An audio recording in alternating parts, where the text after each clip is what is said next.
I-vlog it? We just wanted to know kung po pwede niyang... I-vlog So, it? ibig sabihin, dadalhin pa ninyo doon sa garage? To pour coolant or you just here? So, but yung coolant lang, di ba kayo? Oo. Coolant lang, yeah. I think the coolant and also how do you call that? Yung para sa windshield washer. Oh, yeah. Do you guys put that? Windshield Windshield fluid, yeah. Kaya, Pero nalagyan namin kasi yung last time yun na minus 45. kaya, Yeah, I just to let you know, baka ma-mix yung ano. So. okay, do you guys have the coolant or the... Ay, wala. Well, anyway, sa kami na lang maglalagay kung ano. Yung ano na lang, yung Pero sabi nga ni Chino, mahal, sa Coolant. akin, dalhin daw dito and Okay. they will give it for free. for free. Okay, okay. So for free, yeah. Okay. So, pinatouching. Okay, thank you, ah. Yeah, so guys, nandito kami sa loob ng Subaru, no? So, ang napakaganda rito is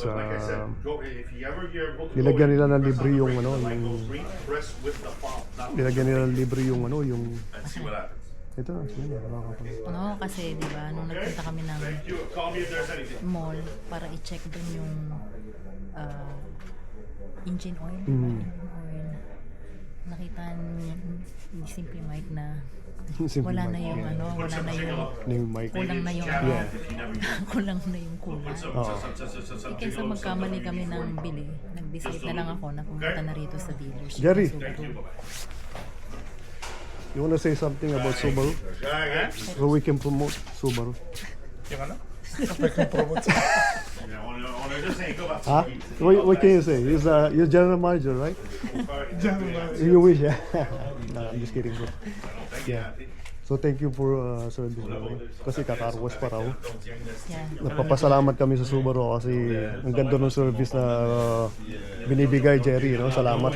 Kasi pagtapos ng paglagay ng coolant, kasi kakarwas. So thank you, man. You guys are the best. Yeah, Jerry, ang pangalan mo Jerry ba? Pare ko Jerry. Salamat Jerry. Yeah, siyempre mga Pinoy, no? Maraming So yun na nga, no? Kinat-off niya ako, pasensya na. yeah. Ano nangyari, nag-decide na ako pumunta na lang kami rito sa Subaru dealership. So happen, from afar, sa labas pa lang nakita na ako ni Chino. Shout out Chino, napakaganda ng service mo. Na tinanong ka, may appointment kami dito. Sabi ko, hindi, magtatanong lang ako para dun sa kulat. And then he said, pasok daw yung sasakyan sa garage. Dahil lalagyan na libre, basta sabihin mo sa kanya. Tapos, batang Pilipino, no? Yung Pilipino DJ ang nagtatrabaho pangalan niya? rito, DJ ang pangalan niya. Nagpasalamat ako. Sabi niya, ate, gusto niyo ba i-car wash na yung sasakyan? Sabi ko, sige, libre pala. So, diba, napabuti pa. Yeah. Yun. So, siyempre nakakatuwa yung ganung service, no? Yeah. Libre yung paglalagay, pati car wash. So, for pwede pala natin pa-car wash. Hindi, ngayon lang yan kasi ano. So, ngayon lang yan. Baka siguro sa susunod na magpa-service tayo, katulad na magpa-oil change at saka change tayo. So, every time na may ano, baka ika-car wash na Baka, rin. kasi sinabi sa akin ng mga Okay.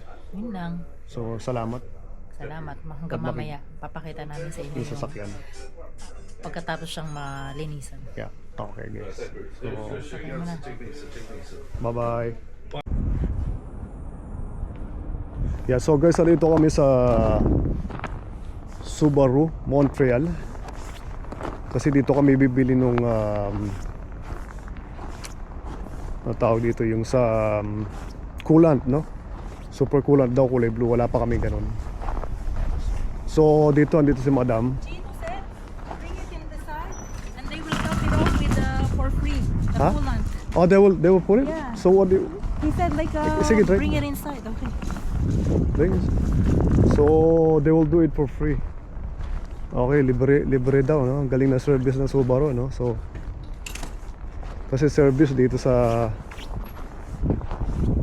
nandito kami pupunta sa service. So gagawin lang nila ng libre, no? Lalagyan nila ng kulang, so hindi na kami gagastos o bibili. Yeah. So guys, ito yung mga sasakyan na meron dito sa Subaru, mga bago pa to. Ito yung I believe 2026 na Subaru. Di ba? Ang ganda guys, oh. Ang linis, no?